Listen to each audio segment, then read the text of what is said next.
ایک بھکارن بھیک مانگ رہی تھی۔ وہ کہہ رہی تھی، اللہ کے نام پر کچھ دے دو بابا۔ وہ ایک لکڑہارے کے گھر کے قریب سے گزر رہی تھی۔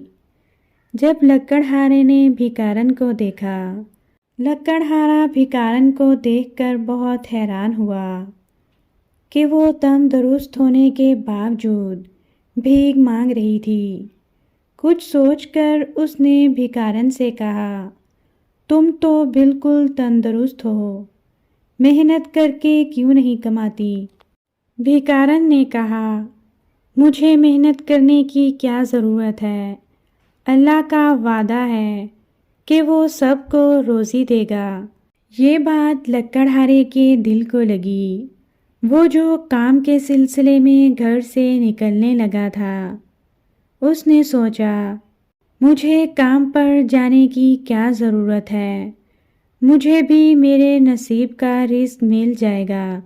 اگلے دن جب لکڑہارے کا شاگرد اسے بلانے آیا تو اس نے بھکاری والی بات اسے بھی بتائی اور کہا، ہمارے رب کا وعدہ ہے کہ وہ ہمیں رزق دے گا، تو ہمیں اس مشکل میں پڑنے کی کیا ضرورت ہے؟ لیکن شاگرد تو کام کرنا چاہتا تھا۔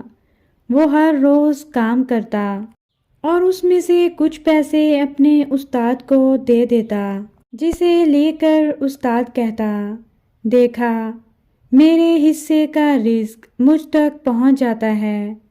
اس کی اس بات پر شاگرد خاموش ہو جاتا، کیونکہ وہ اسے سمجھا کر تھک چکا تھا۔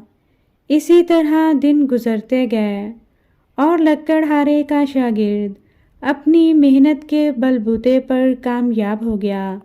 ایک دن وہ اپنے استاد کے پاس آیا اور اس سے کہا، میں نے نیا گھر خرید لیا ہے اور آپ کو اپنے گھر پر کھانے کی دعوت دینے آیا ہوں۔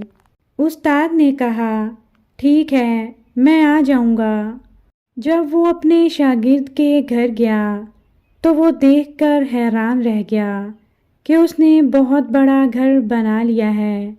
کھانے کے بعد لکڑہارے کا شاگرد بولا، استاد، مجھے یہ سب آپ کے سکھائے ہوئے ہنر کی وجہ سے ملا ہے، مگر افسوس کہ آپ نے خود اس ہنر کو بھلا دیا۔ یہ سچ ہے کہ ہر ایک کو اس کے نصیب کا رزق ملتا ہے، مگر اللہ محنت کرنے والوں کو پسند کرتا ہے اور انہیں ان کی محنت کا اجر دیتا ہے۔ اب لکڑہارے کو احساس ہوا تھا کہ اس سے کیا غلطی ہوئی ہے۔ وہ اپنی بے وقوفی پر بہت پچھتایا، مگر اب کیا ہو سکتا تھا۔